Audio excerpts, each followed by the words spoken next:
Mabuhay! Magandang umaga po, kumusta po kayo? Marahil napanood nyo na po ang aking of course video na sa kasalukuyan ay tumabo na po ng 1.4 million views. Ito po ay tumatalakay sa iba't iba pong benepisyo ng pagiging guro dito sa Amerika. Katulad na lamang po ng salary, less paperwork, paid OT, paid remedial sessions, paid substitution, makabagong teknolohiya, more than enough instructional supplies and resources at marami pang iba. Ngunit alam mo ba, nothing worthwhile is easy. Kung curious ka sa pagiging guro dito sa Amerika, manood at makinig ka. Una, totoong malaki ang sahod dito sa Amerika. Pero totoo rin na napakataas ng cost of living dito. Maniniwala ka ba kung sasabihin ko sa iyo na ang upa mo sa apartment o bahay ay maaaring umabot ng 50 to 100,000 pesos per month? Plus, ang presyo ng mga produkto sa supermarket, hindi yun mismo yung babayaran mo sa cashier. Kasi pag magbabayad ka na, magpapataw sila ng 7% na tax. Plus, wala dito masyadong public transport, kaya mapipilitan kang bumili ng sarili mong sasakyan. Pag may sasakyan ka, syempre kailangan mo ng pera pang maintenance, gasolina, car insurance. Not to mention na ang haircut na 1,500 pesos lang naman. Hanggat maaari, hindi kami pwedeng magkasakit dito sa Amerika. Hindi gaya sa ibang bansa na mura o libre lang ang healthcare. Dito, bunot ng ngipin pa lamang aabot na ng 20,000 pesos. Sa ospital naman, wala pang nalalapat na lunas. Diagnostic procedures pa lamang, daang libo na. Kung naman nagpaplano ka na magkaroon ng anak dito at wala kang insurance, maghanda ka ng humigit kumulang 2 hanggang 3 milyong piso. Ikatlo, hindi biro ang pag-a-adjust sa kultura, wika, klima, workplace, oras, body clock, time zones, at maging sa pagkain. Kahit maalwan ang trabaho, times 10 ng mga nabanggit kong adjustments yung pagod mo. Yung tipong kagigising mo pa lang, pagod ka na agad.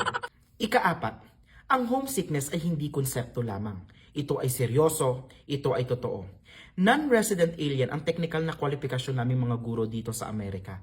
And speaking of alien, hindi maipaliwanag ang pakiramdam na ilagay ka sa mundong hindi ka naman kabilang. Kung sa exam ba ay lagi kang mabibilugan dahil ikaw ang naiiba. Karamihan sa aming mga guro ay kailangan munang magbiyahe ng mag-isa at iwanan pansamantala ang pamilya.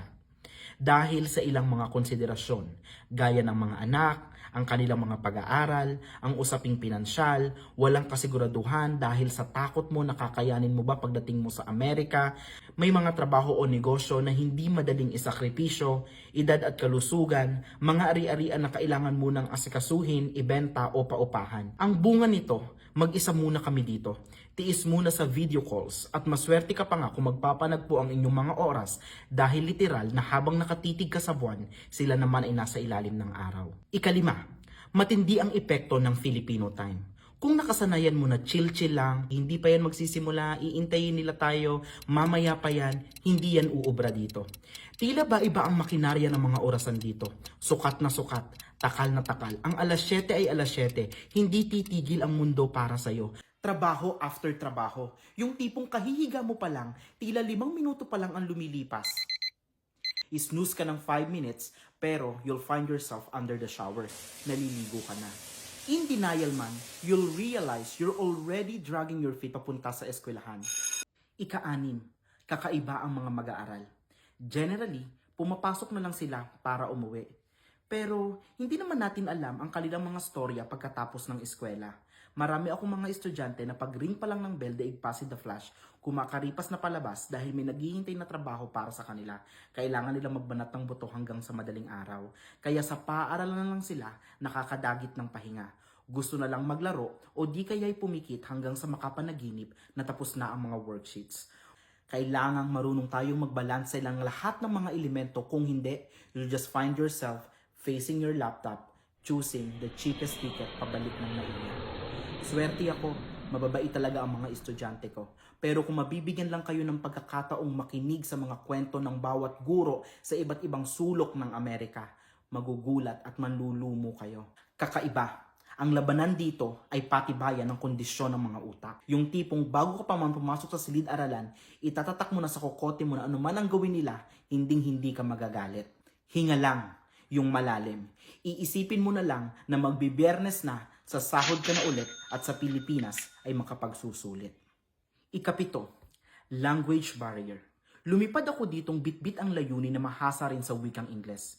Pero laking gulat ko, sumambulat sa akin ang wikang Espanyol at Frances. Diyos lo bendiga.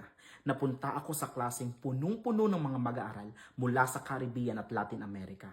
Colombia, Venezuela, Cuba, Guatemala, Mexico, Honduras, Bolivia, Chile, El Salvador, Peru, Puerto Rico, pati na rin ang Haiti. Kaya ayon, sa aking unang 3 buwan parang wala akong ibang choice kundi ang sumuko. Simple, ngunit sapat na dahilan. Hindi ko sila nauunawaan at hindi rin nila ako nauunawaan. Pero ang katotohanan, Ingles talaga ang tagpuan, ang tulay sa pagkakaunawaan. Iyan ang mga nakalap at nakita kong mga pagsubok sa unang 8 buwan na pananatili ko dito sa Amerika.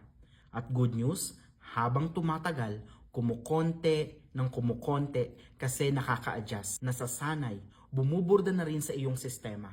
In short, lamang pa rin ang benepisyo dahil ang lahat ng mga nabanggit ko ay may karampatang solusyon. O di ba? Sabi nga ni Kelly Clarkson, what doesn't kill you makes you stronger. Sabi naman ni Nightbird, you can't wait until life isn't hard anymore before you decide to be happy. Kaya, make the most out of it. Seize the day you choose to be happy. Maraming salamat po. Hanggang sa muling episode. Si Sir Bibal po ito. Ingat!